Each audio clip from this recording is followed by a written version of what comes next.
Alrighty, welcome everyone. It's been a while since I've hosted these classes, but I'm back. I'm here with Leslie Muennemann today with the Master Gardeners.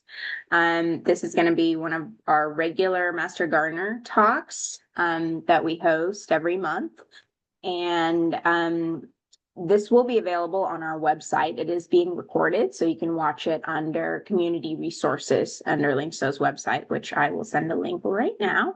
And please feel free to ask any questions via chat throughout the talk, and Leslie and I will address them towards the end of the talk. So without further ado, I will let Leslie take over. Welcome. Hello, everybody. I'm very pleased to be teaching this class. I'm going to be explaining this to you based on my experience and what I've learned doing the research for this presentation. It's a little bit complicated. It's not as easy as planting tomatoes and peppers in the summer. I have here on this front page, my name is highlighted. And my email is in that, it's embedded in there, and you are welcome. And please feel free to contact me if you have any questions.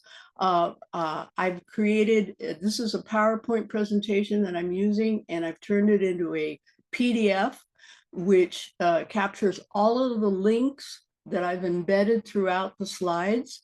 And I've tried to embed links to subjects that are specific about whatever that the subject is, so that you can learn more, because this is a huge subject and I'm only going to be scratching the surface.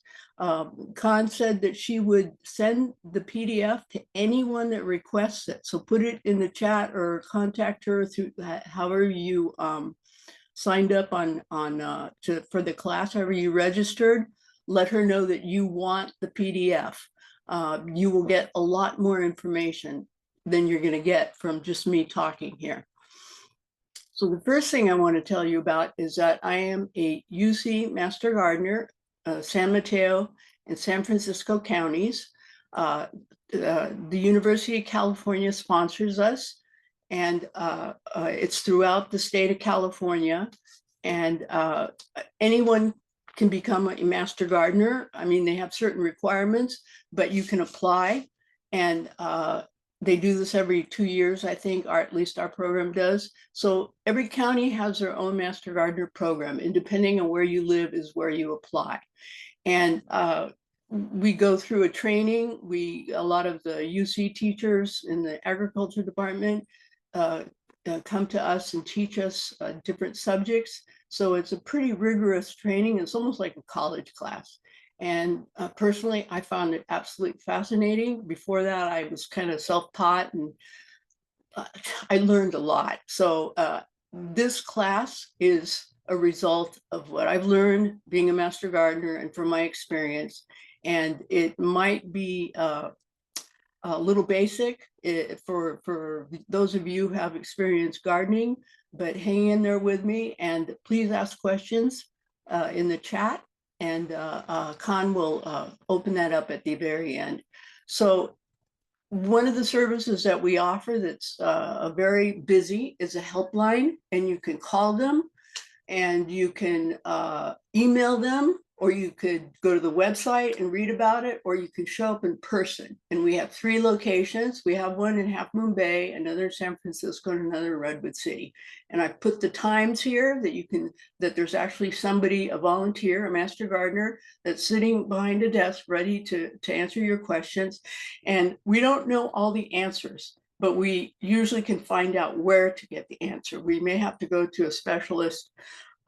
You can bring in a sample of, if you have a diseased, ailing plant or a bug that you have questions about, put them in a bag, contain them. You don't want to spread disease. So bring them to us, and we will take that and try to figure out what the problem is. So this is a free service. Everything the Master Gardeners offer is free. This is your tax dollars at work. We support the university, and this is them returning the education that the specialists and the professors learn in the university, and they come and teach us, and then we help gardeners learn this stuff. All right, so some of the things that we do, we're required as master gardeners, in exchange for the training, we are required to do a volunteer work and to do continuing education. So we have to constantly take classes and keep up with that. And we also have to serve the public. And the way that we do that is there's one gal, or a few of them, I think, who have a program called the School Garden. And that's where they go in and they teach parents and staff school employees how to create a school garden. They don't work with the kids and they don't build the garden themselves. They teach the staff and the parents how to create a school garden. And they do that several times a year.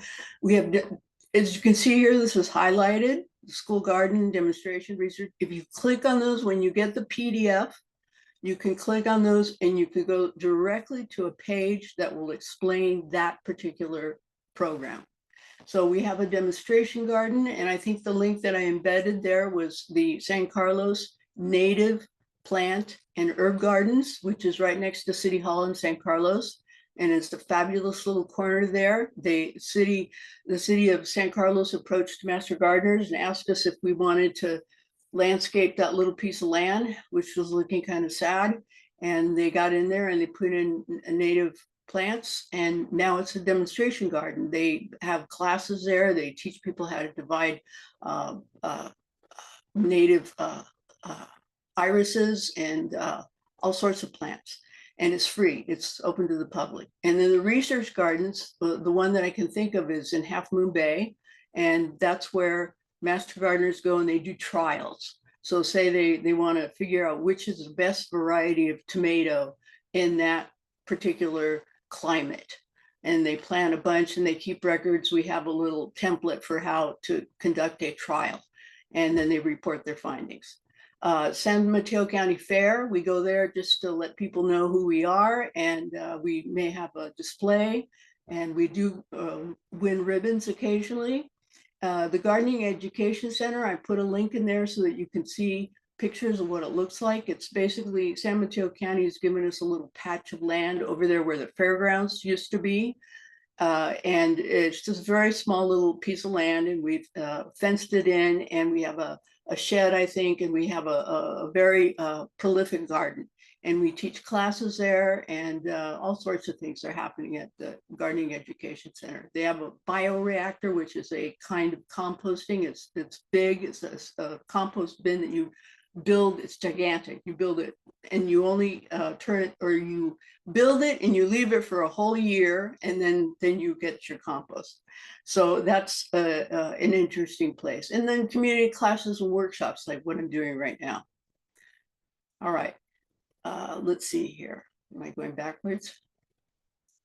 All right, so this class is about cool season vegetables, and they're different than like tomatoes and peppers and string beans and okra and the kinds of things that you would plant in a summer garden.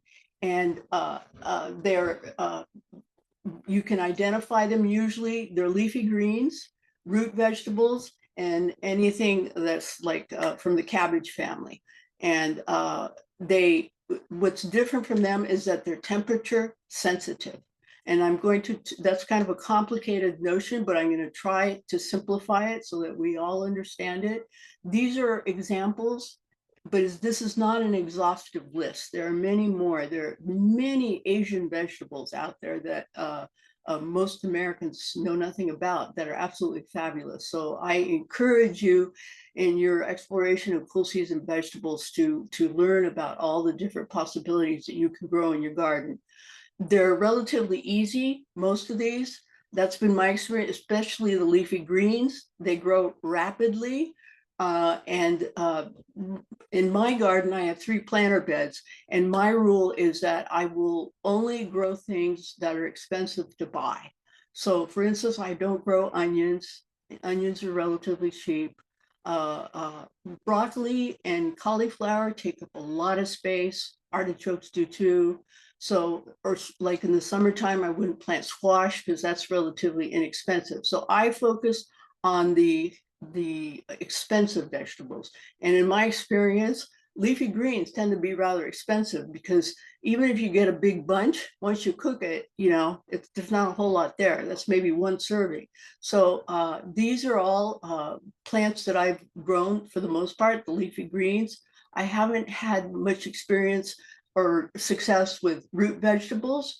The reason is because you really need to make sure that your soil is very loose. Those roots need to push down into the soil. So this takes a little more work that I haven't had very much luck with. I did grow a cauliflower once. It was gorgeous. Oh, they are such incredible plants. They're just beautiful plants, but they take up half, your garden. So they take up a lot of room. And bok choy is absolutely one of my favorites. That I love growing that. And Brussels sprouts I've never grown. We eat a lot of these vegetables here at home. Here's a picture of me harvesting, and this is dinosaur kale, which is very easy to grow.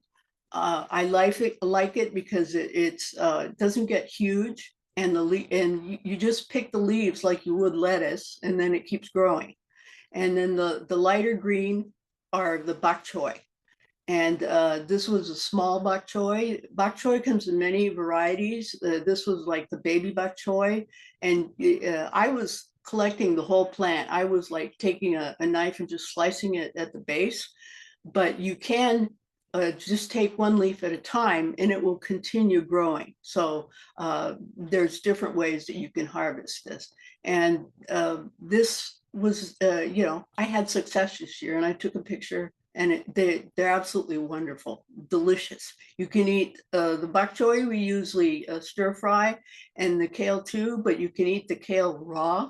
It's quite delicious.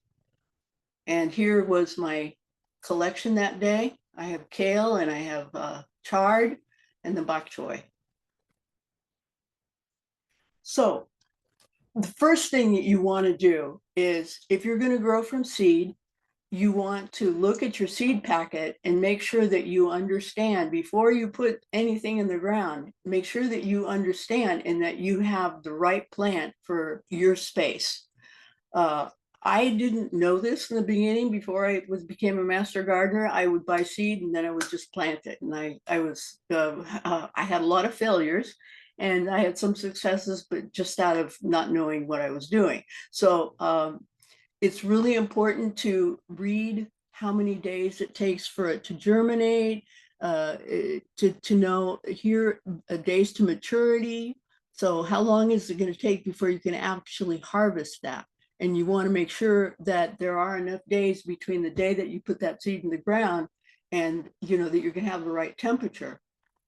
Yeah, if it's 80 days, that's a long time, and the temperature can change throughout those months basically, and your plant may not survive that. So you have to make sure that you have the right plant and that you have the right place to plant that plant.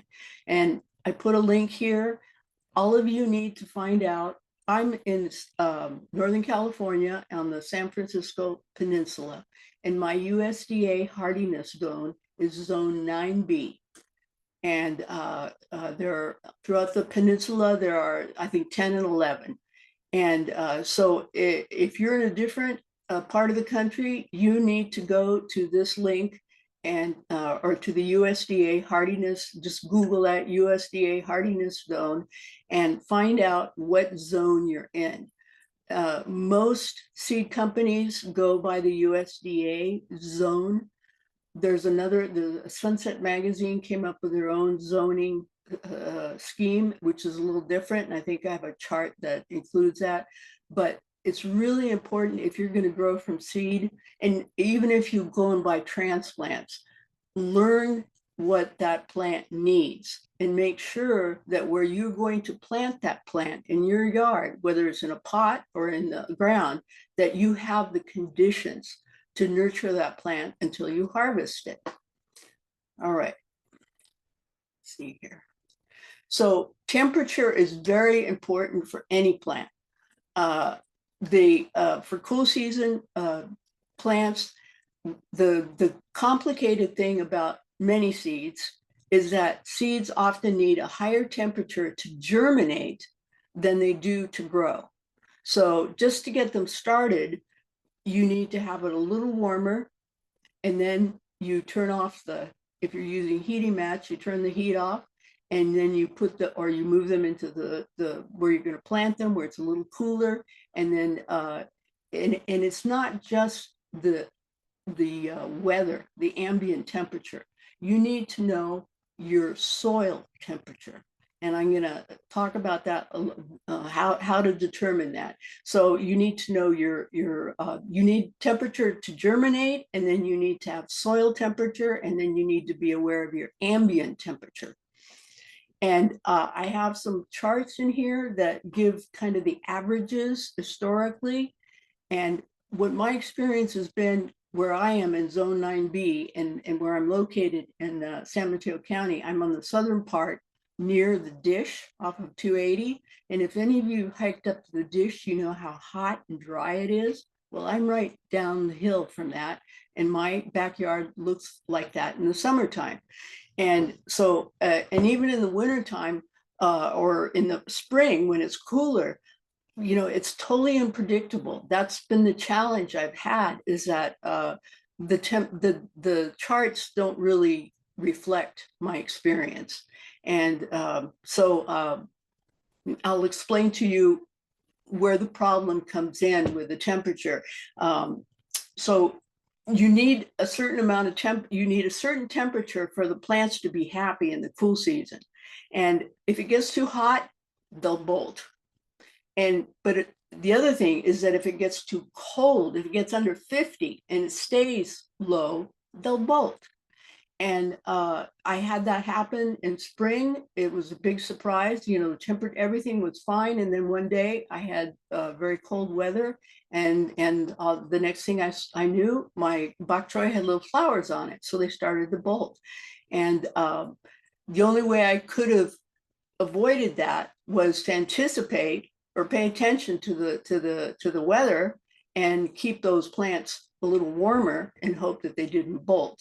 But these cool season vegetables seem to be a lot more sensitive to temperature than other vegetables. Now, any plant needs moisture, especially when you're germinating seed. You need to keep the seed moist. And there are different ways to do that. You can, if you plant the seed like in seed trays or even in the ground, you could put plastic bags over it, or you can put plastic containers over it, or you know, anything that's going to hold the moisture in the soil. And you take it off once you see the little sprouts come up. You can take it off. But when they're very young, these seedlings need to be babied. And you get better at it the more you do it. Then the soil is very important too. You need to have loose, healthy, well-draining soil, and you achieve that by adding organic matter. Now, I can't go into the different kinds of soils here, but if you go to our Master Gardener website, you can learn all about different kinds of soils and what you can do to improve your specific kind of soil. Now, the cool season vegetables are picky about temperature. And in summertime, you find this out with tomatoes and peppers too. Peppers really need heat to germinate. Otherwise, the seed just sits there and sits there and sits there. And if they don't germinate and they're sitting in moisture, they're going to rot and they'll never germinate. Or if the conditions are right, they may germinate, but it'll take a long time. So if you have the optimum temperature for the seed, exactly what that seed likes, it's going to germinate rapidly and start growing, and everything will come together a lot more easily if you give them the right temperature. And once they germinate, so let's assume in most of us don't have this kind of high temperature just from putting our seeds or our seed tray in a south-facing window. It was not hot enough for my seeds to germinate. So I did get heating mats, which I put underneath the trays. And then I had a controller, and I set the time, and I set the temperature that I wanted them to stay at, and they stayed at that temperature day and night. And I also added uh, grow lights. I needed those too because they were getting very leggy. So these are tools that you can add if you're going to start growing seeds in your own home. And as soon as the seeds germinated, I removed the heat, but I kept the grow lights on them.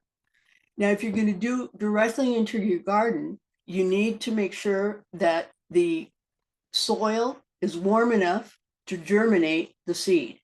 And I said here close to 65 to 85. That's usually once your seeds are germinated.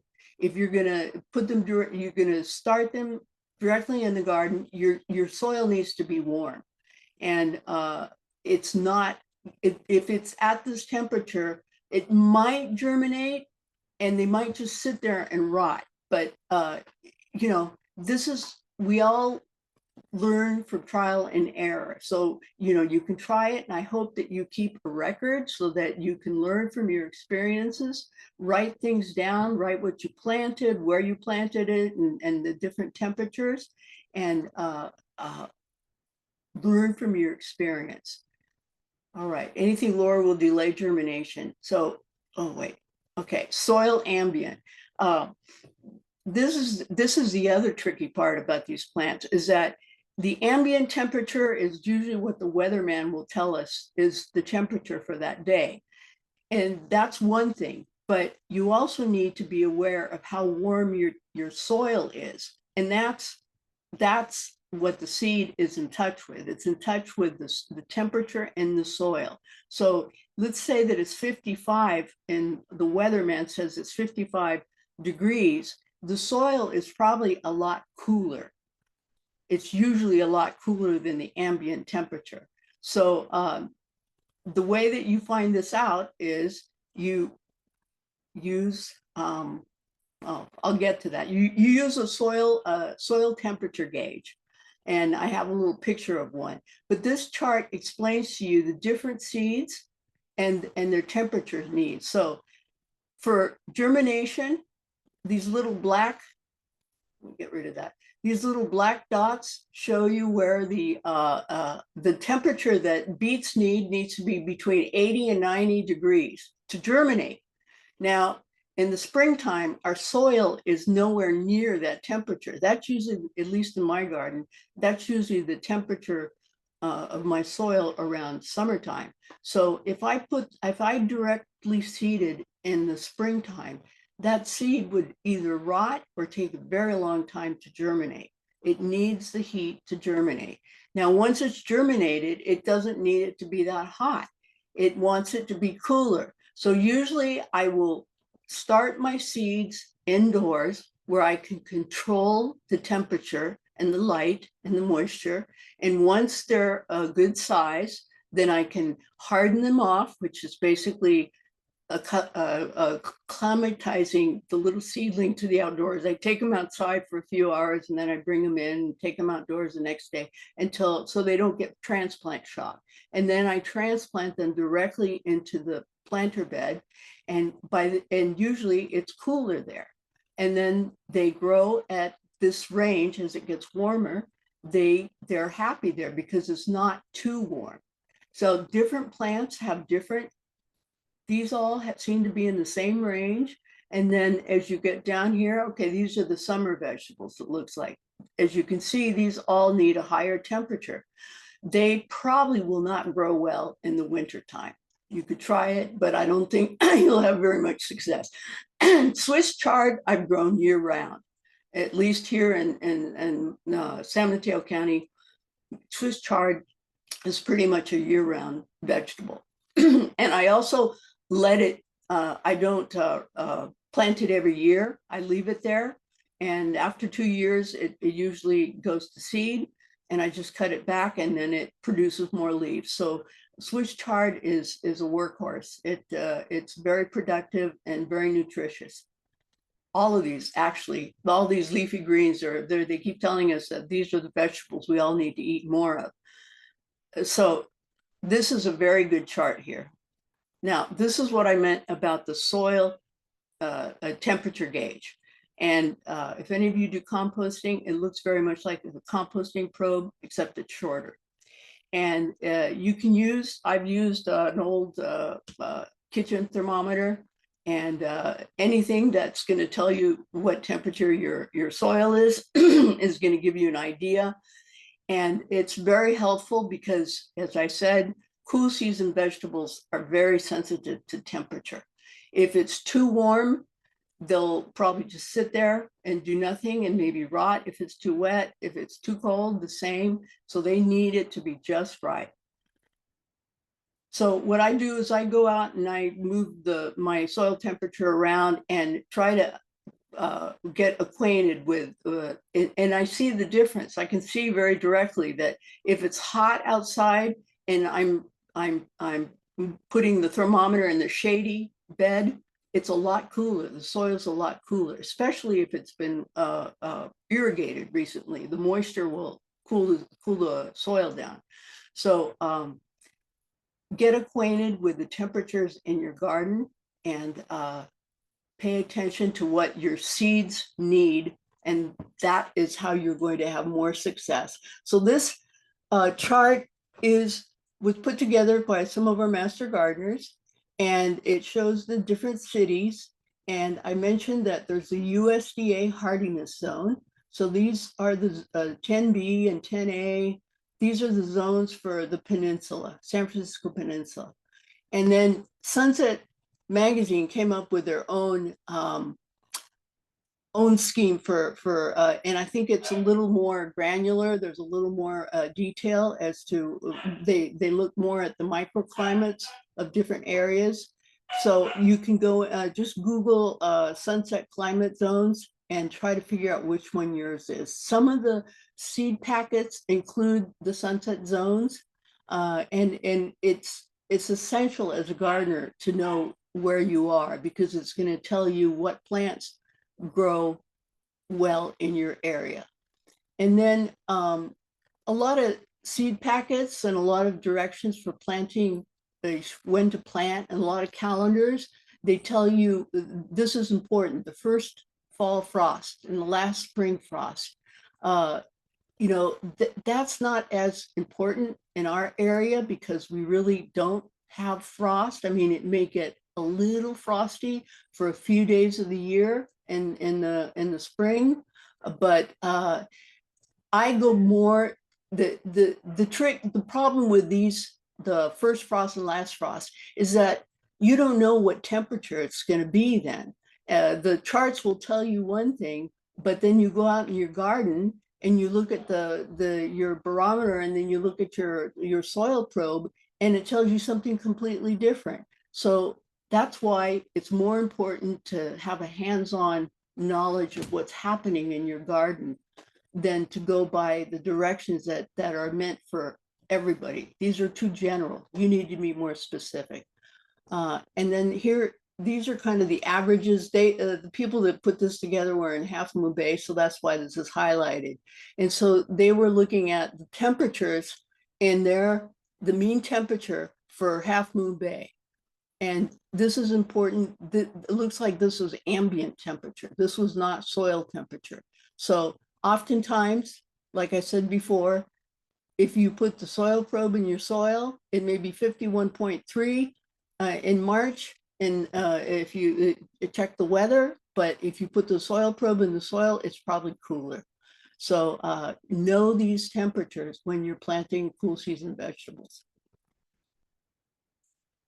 This was another chart because it showed you that depending on what the temperature is in whether you're planting directly in the soil in your garden or planting in flats indoors, depending on what temperature the soil is that the seed's in, is how quickly or how slowly that seed's going to germinate.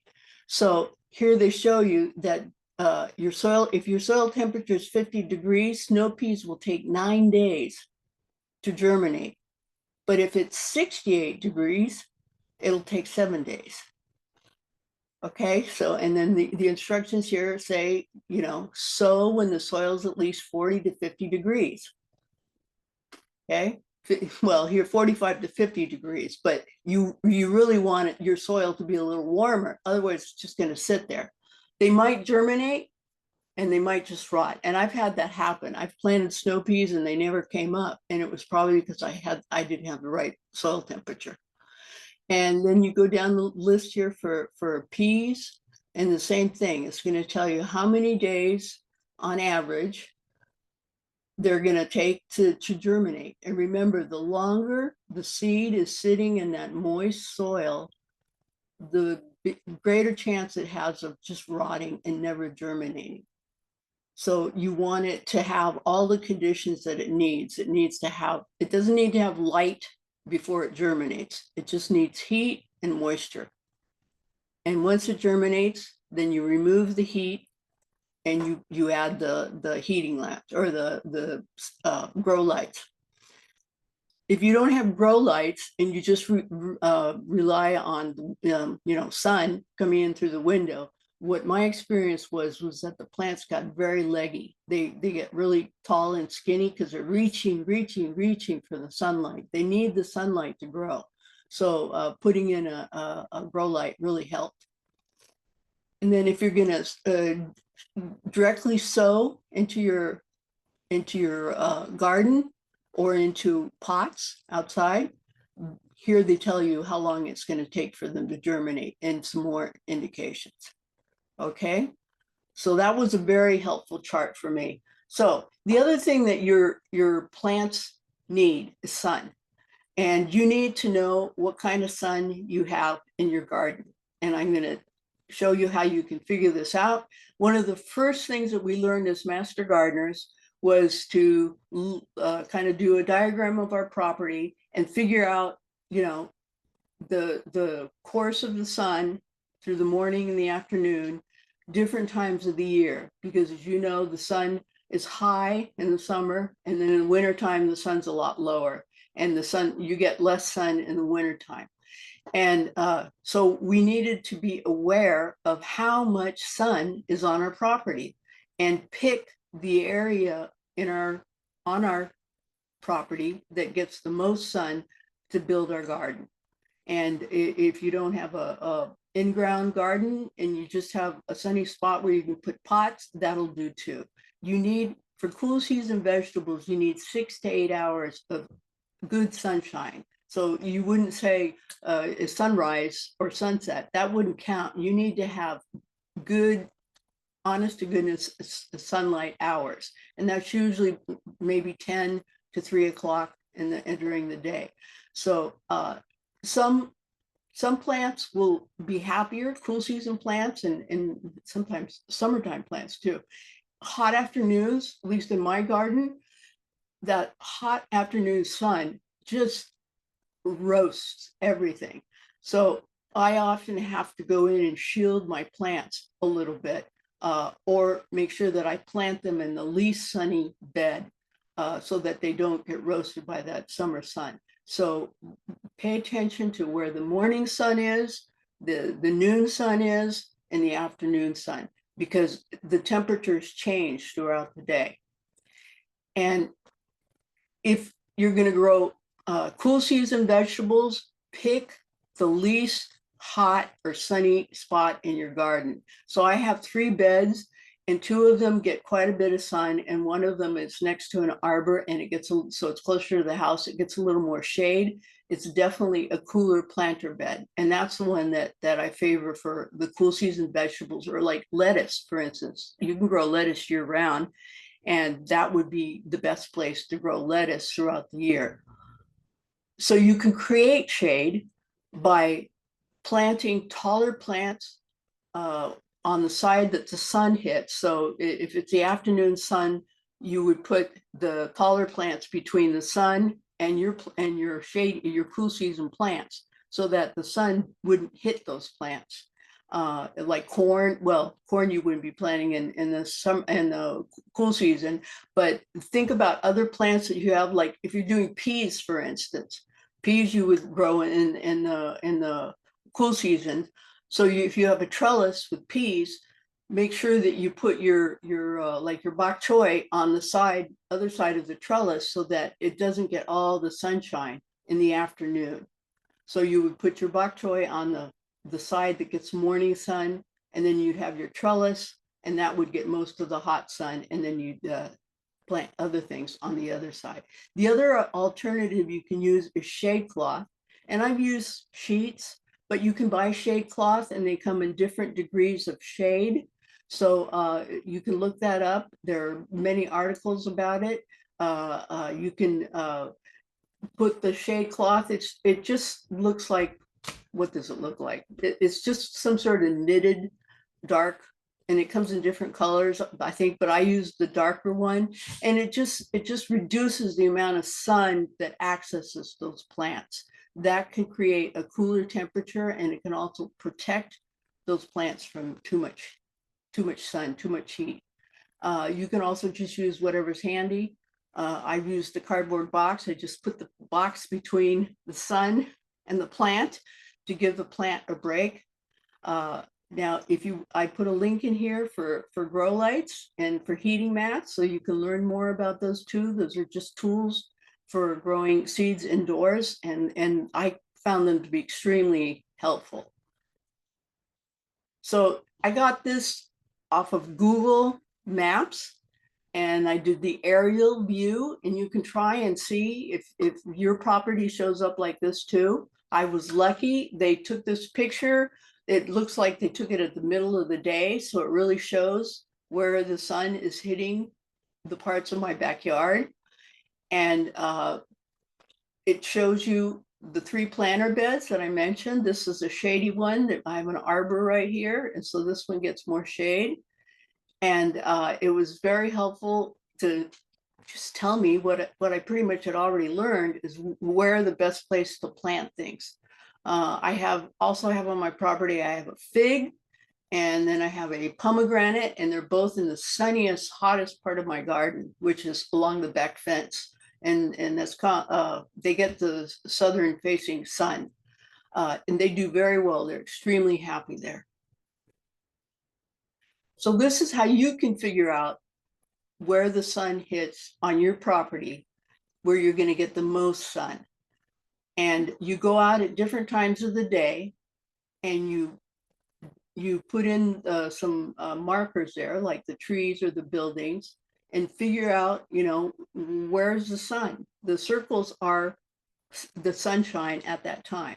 So in the morning, it's going to be one place, and in the afternoon, the sun's going to move. And the noontime, it's usually overhead. So you're going to get different circles. And wherever those circles meet, that's where you have the most sun. And that would be good for planting summer vegetables, this hotter part of the garden. But then remember that the afternoon sun is hotter, and the morning sun is not as hot, not as harsh. So you would probably put your cool season vegetables on the cooler side of the garden. And if your only choice was to plant them on the hotter side of your garden, then you would use the different ways of trying to reduce the heat by using shade cloth, by planting taller plants in front of the plant so that the sun didn't hit it, or using objects to create some shade. So just going to give you a very quick explanation of growing seeds indoors. It is, I think it's our best choice for growing cool season plants, because I found out from garden centers that the transplants don't become available until like September. So if you wanted to start growing your plants sooner, then you would want to start them indoors using a heating mat. If you needed it, if you're doing it like in August, it may be warm enough, but you need to figure this out. So you can use grow lights and a heating mat, and you need heat, light, and moisture to germinate. You can put your seeds. There's so many containers that you can use. You can recycle things, you can use pots. It doesn't really matter. I mean, some people put their seeds in a napkin and get them moist and just let them germinate that way, and then use tweezers and then plant them. Experiment, learn, and figure out what works for you. The soil is really important for growing your seeds. Once you put them out in the garden, that's a different story. But for starting seeds, seeds are very, very delicate. You don't want to use native soil. And native soil is what you go out in your garden and dig up. That is, what's your soil on your piece of the planet. That's the native soil. And the problem with native soil is that it has a lot of pathogens. So it may have mold in it, it may have fungal, all sorts of things that could attack that little seedling and cause it to die before it germinates, or kill it once it's germinated. So we recommend that you use a commercial seed starting mix, and not potting soil, but something specifically designed for starting seeds.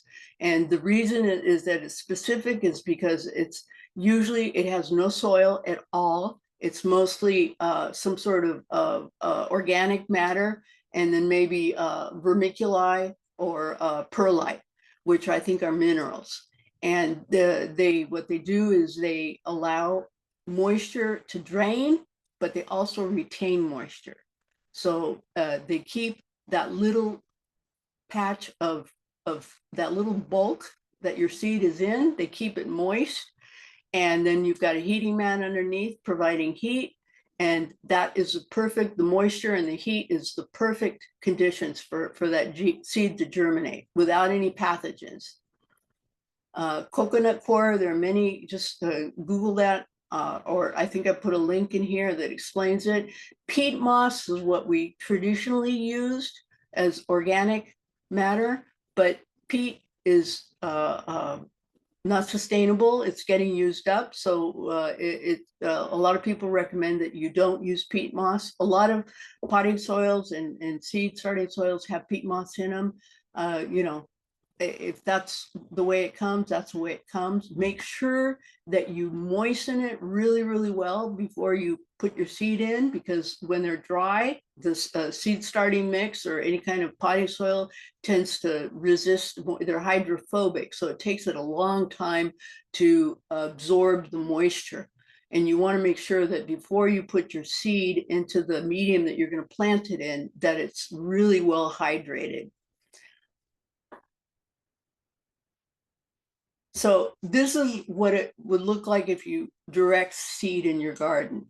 You need to make sure that you have the right temperature. The soil temperature is going to germinate the seed. And I don't really know of ways to make it hotter. I've seen out in agriculture that they put out black plastic on the soil. I don't know if they're doing that to make the soil warmer or just to prevent weeds, but I try to plant my seeds when the temperature is right, and I watch it. I watch that I don't overwater it so that the seed doesn't just sit there and rot. Let's see. You got to make sure that your soil has enough organic matter so that it will drain. The organic matter helps the moisture drain, but it also keeps enough moisture in its particles to keep the medium soil moist. You need that. You don't want your soil to dry out with new seed in it. Anytime the medium dries out, that seed's going to die. So it constantly has to have just a tiny bit of moisture around it at all times. And, if you do seed starting at home, I usually put the trays, I put a plastic bag over them, or I put them in a plastic bag. And that guarantees that moisture is not going to evaporate. It really keeps it nice and moist for a very long time, and usually long enough for the seeds to I don't have to water it again, because anything that evaporates condenses on the plastic bag and then drips back into the soil. So once I've started it, I just leave it until they germinate. And then as soon as it germinates, I remove the plastic bag. So out in the garden directly, I could put plastic. I've saved my old shower curtains, a tarp, anything that is going to keep the moisture in the soil. You could put that on top of it. I've seen people put boards, just a piece of plywood or anything on top of the soil to keep the moisture so that it doesn't evaporate. And then you need fertility. So I encourage you to go to our website to learn about the different kinds of soils and how. I think I have in here a video on how to amend soil that's never been gardened before. And it's going to tell you how you need to, when you start preparing your soil, you need to know how much clay you have in your soil. So if you have a high content of clay in your soil, what usually happens is that it doesn't drain well. And so your soil will remain wet and soggy and muddy for a very long time. And if that's the case, those seeds are almost guaranteed to just rot. They need to have the right amount of moisture. They don't want to be soggy. They just want to be moist. So find out what kind of soil you have so that you can prepare it. You can also have your soil tested. Go to the master gardeners and find out where you can send your soil to be tested to see if it needs any kind of nutrition. I've been told that in San Mateo County and basically here in California, our soil is pretty healthy. It doesn't really need a lot of fertility. If you planted, say for instance, if in this planter bed, in the summertime, I planted tomatoes. Tomatoes are very hungry. They need a lot of nutrition. So typically you need to add more, and they will deplete the soil. So typically after a crop of tomatoes, that soil would be depleted. And if I go in and put my cool season vegetables, if they need nutrition, I'm probably going to have to be adding fertility. And my favorite way to fertilize is to use composted chicken manure.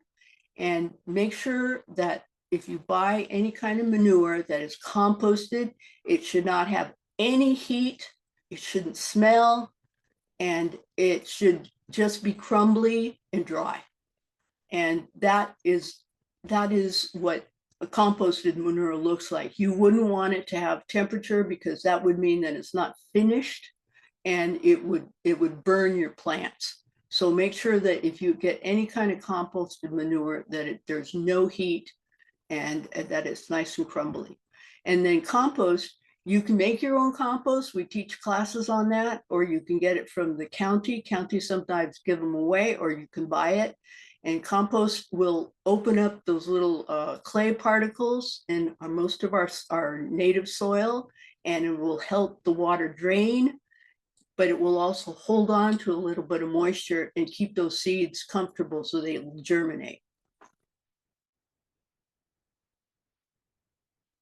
All right, so when you're growing seeds directly in the garden, my experience has been that a lot of them get ravished by pests, by usually squirrels. We have rats, we have rabbits.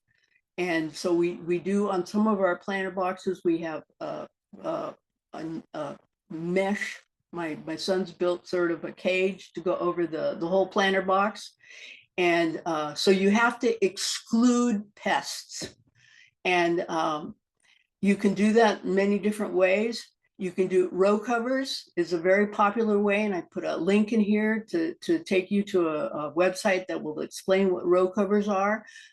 You can rig your own with poles, or you can buy, there's all sorts of products out there that you can put, they put hoops over the planter, in the planter box or in the garden, and then you drape and attach the row covers, which are a thin, I don't know if it's knit or what it is, but it's it lets the light in. So the plants do get light, it may reduce the amount of light, which might help shade your plants. So that's a consideration. But usually what it does, it protects them from any kind of pest. You can also use, we've used welded wire. I think that's what our covers are made out of. You can use netting. Netting usually isn't fine enough. You need something pretty fine, especially the pests that I've experienced with cool season vegetables are those little white butterflies. They call them cabbage butterflies, I think, or moths, and they lay eggs on the leaf, and then those eggs turn into little caterpillars that eat holes into your leaves. So if you put some sort of protection over, you can prevent those from laying eggs on your animals. Cages, you can use, I've put just those, what are they called? The gopher cages. Gopher cages, I put those over my seedlings. Baskets, you know, the wire baskets that you use for hanging baskets. You can create a thing called a cloche, which is, I think, a French word for some sort of a jug or something. You can make your own, take milk cartons, or not milk cartons, the plastic milk jugs, the big ones, and cut a hole in the bottom and place that over your seedling. You have to be careful that because what it will protect your seedling, but it also creates a lot of heat. You know, a lot of heat gets trapped in there, and it could get too hot for the plant. So that's the disadvantage of using these enclosed kind of containers. But you know, anything that you can put over your seedlings to help exclude pests is what you want to do. All right, so this is a slide that was created by some of the master gardeners in our program are soil specialists. And they give a lot of talks and they educate the public about how to improve your soil. And when we are growing plants, we're focused more on the soil than we are on the plant. Like when we want to fertilize a plant, you're not feeding the plant, you're feeding the soil, because the soil, the condition of the soil is going to determine how healthy your plant is. There's a direct relationship.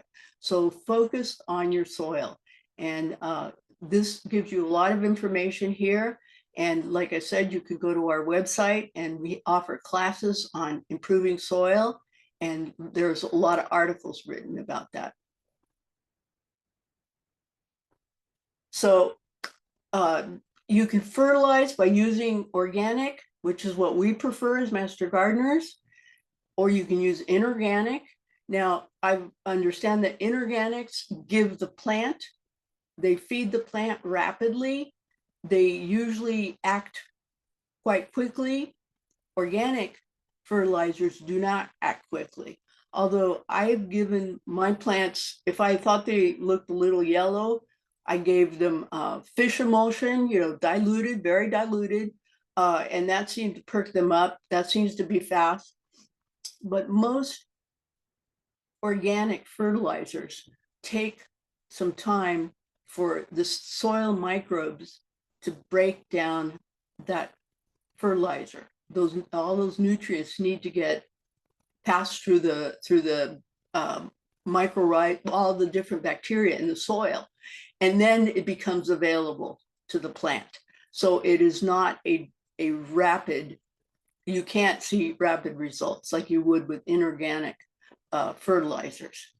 And I think this was the link that I mentioned. It'll take you to a video of some people in San Diego that had a patch of soil that they had never been planted. And so they were starting from scratch. And I thought that was very helpful to understand, you know, how, if you're just starting gardening and you've never had a vegetable garden in your yard and you want to improve that soil, this is going to tell you how to do it. And here they're talking about the different parts of the nutrients that plants need. Not all plants need them, and most of our soil has plenty of this. So the best way, and the way I've gone about it, is I look at my plants. And if my plants look a little sad, I try to figure out why. what are they missing? What do they need? Is it too hot? Is it too cold? Do they need water? Do they need nitrogen, potassium, phosphorus? You know, what is missing in their diet? And I try one thing and I try another, but I try to be conservative with fertilizers because, you know, too much too much is not a good thing. It builds up in the soil and it can create other problems. So I'm a little chintzy with fertilizer. But water is very important. They need water. And you can water your plants many different ways. You can hand water. You can use soaker hoses, drip irrigation on a timer. That's my preferred way to do it. I've done all of those. I do like to hand water because I like to walk around my plants and look at them and see if there are any pests devouring them, or I like my garden. So I like to hand water, but I have used soaker hoses in the past and they're great. You know, if cost is a problem, soaker hoses are a great choice. Drip irrigation on a timer is definitely, it feels like a luxury, but it really is helpful if you can afford it. And you can do it yourself. You know, there are many videos online that tell you how to install the simple drip irrigation system. And you can have a timer that's only for that particular bed, or you can have a timer for a whole system. There are many ways to do this, but it's really important to keep your soil moist, especially when they're germinating. But once they've started to grow, then you like the soil to kind of dry out. And then once the soil is dry, then you water them and watch your plants. And you learn from experience, you know, if they start looking a little sad, maybe check the soil, see if it's dry, maybe it needs water more, you know, more frequently. So you learn this from experience. Remember that when you water it, that's going to knock the soil temperature down too. Avoid wetting the plant. When you water, you want to have the water close to the soil. You don't want to get the leaves wet because that leads to all sorts of, you know, you have fungus and all sorts of things in the soil and in the air, and they get stuck on the leaves and you can start disease that way. So try to keep your plants dry and just water the soil. And soaker hoses and drip irrigation are excellent ways to water. So for cool season vegetables in our area of Northern California, and this may apply to your area if you're not in Northern California, I would go with seed that is heat tolerant or bolt resistant. And I put some varieties. These are varieties of seed that different seed companies were offering. I'm assuming that it's a variety that other, you know, different seed companies may offer. So these are just some examples of seed that has been manipulated. So they've probably crossed the cauliflower, one variety of the cauliflower with varieties that did well when the heat was higher in the garden, and that they took longer to bolt. So they've manipulated the seed to make it heat tolerant and bolt resistant. And I would recommend this because in the springtime, you have a very short amount of time to grow cool season vegetables, because as your days are getting longer, they're also getting warmer. So say you start your plants in January, you do them indoors, you start your seedlings, and then you bring them outside. You want them to grow rapidly before it gets too hot.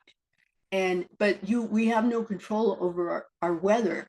And I've had days when it was supposed to be a certain temperature, and I had several days of 50-degree or colder weather, and my plants bolted, because they will bolt on cool weather or extremely hot weather. So the two extremes can cause them to bolt.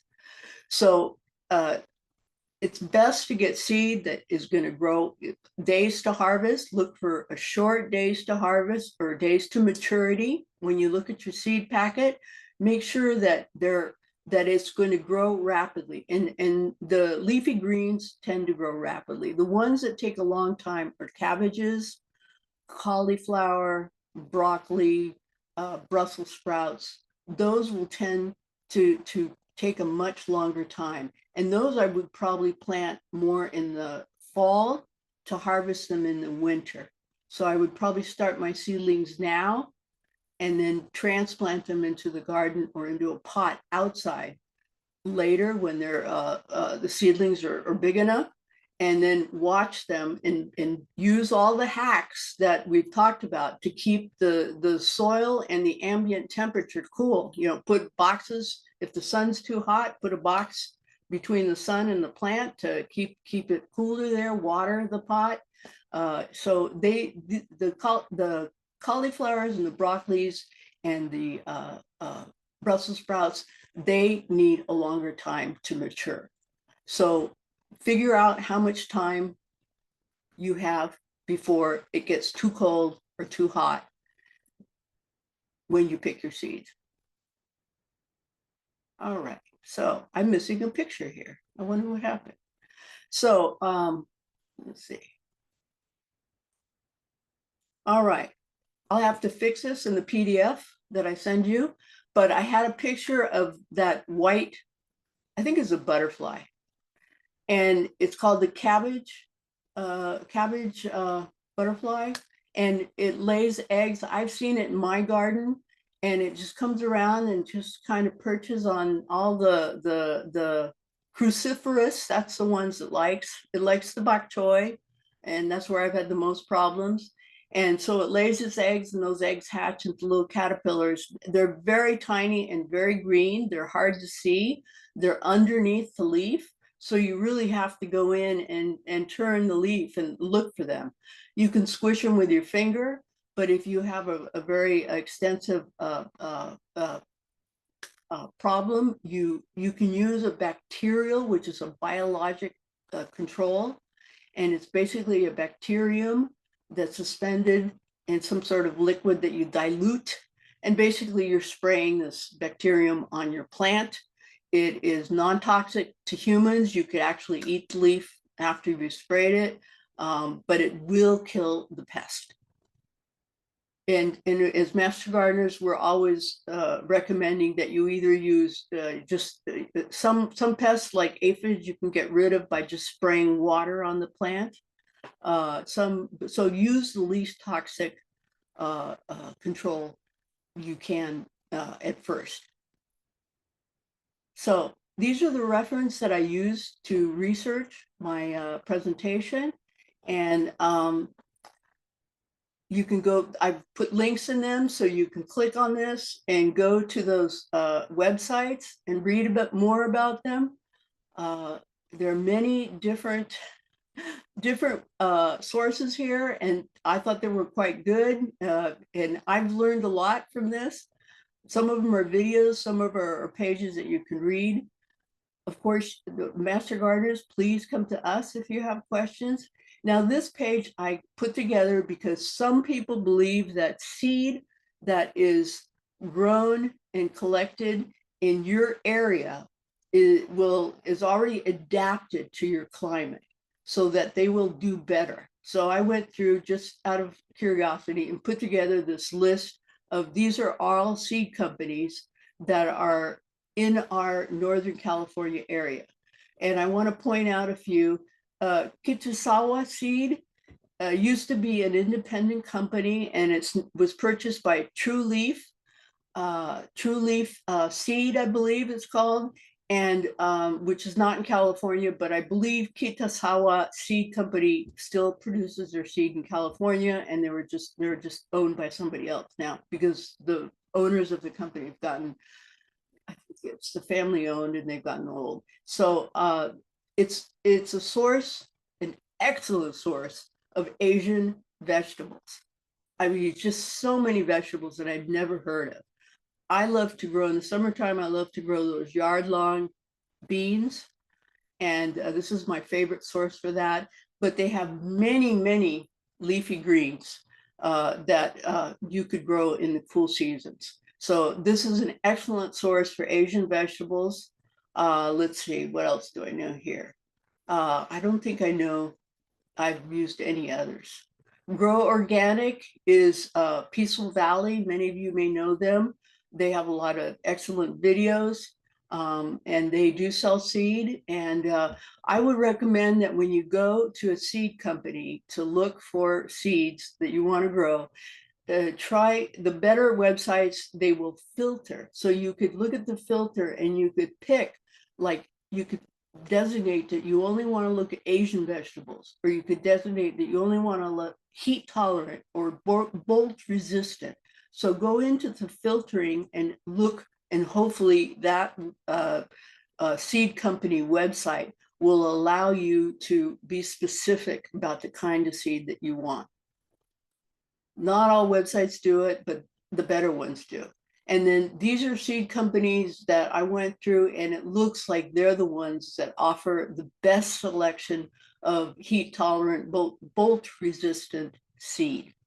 And this is a choice for people in our 9, 10, 11 zones. If you're in a different zone, you've got to figure out what your temperatures are and figure out, you may not need to buy heat resistant or heat tolerant, bolt resistant seeds. You may be able to just buy any variety of seed and it'll do well.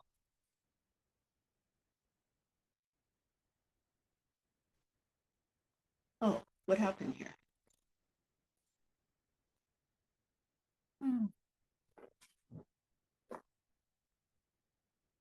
All right, let's see here.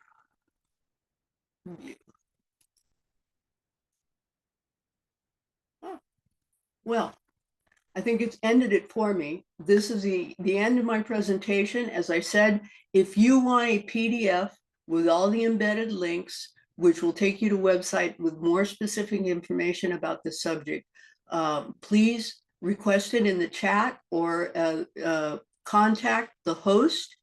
The way that you register for this class, you can let the host know that you would like a PDF, send her your email and she will email you the presentation. You can also click on this link that's got my email embedded in it and ask me, and I will send you. I've got this here on my file. And I'm happy to share it with you and to answer any questions you have. So I'm done. Thank you, Leslie. I actually ended up sharing the PDF via chat, so folks can directly download that. But if you are having trouble downloading, please do send me an email and I can email you as an attachment. That being said, I'm not getting any questions via chat. If you folks have any questions, please do send them and we can address it. If not, Leslie, do you want to just sort of summarize any closing remarks from your talk for the folks here? Just pay attention to the temperature of your soil, your ambient temperature, and the choices that you make, the seeds that you make, that you want to plant. Read the seed packets or go to the website where you the varieties are available and read up on it and get to know what needs that plant has. Because if you can provide the best conditions for that plant, you're going to have the most success. And the other thing to pay attention to is the soil. What kind of soil are you using? Make sure that it drains well but that it retains moisture. So those are the main things.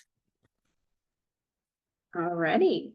Well, this is the first. Looks like we have 0 questions. But if you folks do have any questions, email us, either myself or Leslie, and we can get back to you, reply to your email. But thank you so much for the class. This was wonderful, and this will be available under our community resources page on Linkso's page. links to his website. Oh, we have one question that just came in.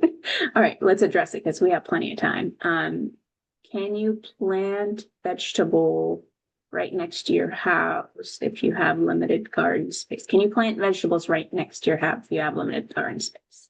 Yes, why not? If you've got enough sun there, yes, you can. So if it's the sunny spot, so go out and at different times of the day, different times of the year, and start creating a little chart of where the sun is, and you know, figure out if there's enough hours of sun to keep those plants happy. If you have pots, if you grow your vegetables in pots, you can sometimes move your pots to the sun. So, you know, that's kind of labor intensive, but you know, it's doable. And so yes, I would say yes. If you have enough sun there and the conditions are right, you can grow plants next to your house. They're also asking, will it cause more ants to come into the house by planting them so close? I don't know. I don't see why. You know, I don't think that the plants necessarily attract ants.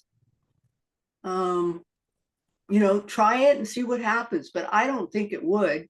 And, you know, I use boric acid to deal with ants. I just sprinkle boric acid on top of the trail of ants and that takes care of it. Okay. Okay, we have a few more questions coming in here. What about companion planting for cool season crop? Is there a certain variety not to plant together? Oh, like companion planting? Yes. And are there plants that you don't want to plant together? Let's see. I read that you don't want to plant certain things where tomatoes are grown, but no, I don't think that the cool season vegetables are picky. I don't think so. So I think the answer is no. That's the best that I can do now. If anybody knows differently, please speak up. Um,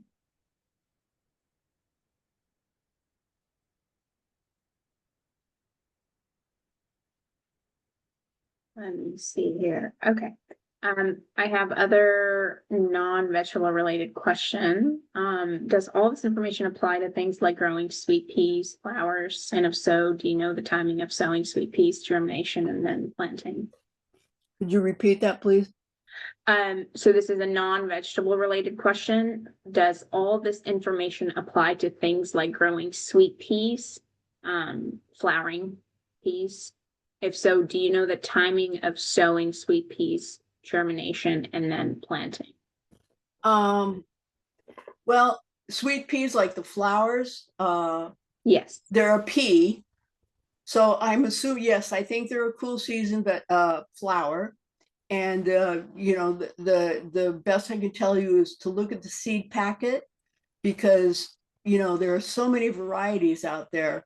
You can't really say one thing for all of them. There may be varieties out there that are bred to grow in warmer climates or different conditions. So it all depends on what seed you pick. So definitely, you know, first thing you do is get that seed packet and read it carefully and thoroughly.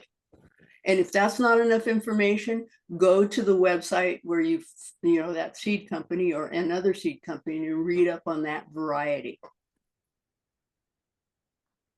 Okay. Our next question is, I thought it was best not to transplant root vegetables like carrots, beets, etc., so You as know, not to disturb root development. yes, And you I, uh-huh. sorry, this question continues here. You mentioned starting indoors, though. Will this disrupt root development with transplanting? So I've seen it both ways. So I've seen it that you shouldn't you shouldn't disturb the roots. You shouldn't disturb the roots on any plant. You need to be very gentle with any transplant, but root vegetables especially. And I have transplanted them and they seem to do okay. So you know, it's just experience and try it and see what happens. Just be aware that some plants are very sensitive, and if you transplant them, you probably want to put them soil and root and all. Don't denude the soil from the root. Just put it in from one container right into the soil. Do a quick transplant and baby it for a while. That's what I would do there, because I've seen it both ways. I've read a lot of these seed companies and their instructions, and some will tell you that you can grow them ahead of time and transplant them, and some say no, they do not transplant well. Okay.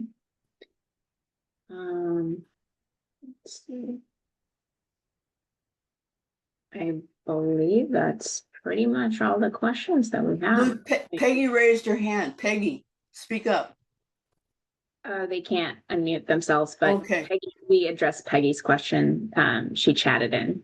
Okay. That was a sweet pea question. Okay. Yeah. Yeah. Yeah, that's it. No one else really wrote in. So all right, everybody. I hope that you will avail yourself of the PDF, because it covers a ton more than I said today, and it will take you to websites that give you really good information. So you're welcome to email me and ask for it, or get in touch with Con or Linkso and ask for the PDF. All right. Thank you, everyone. Thank you, Leslie. Great class. And Thank you. again, it'll be posted on our website. Check that out. Take care, everyone.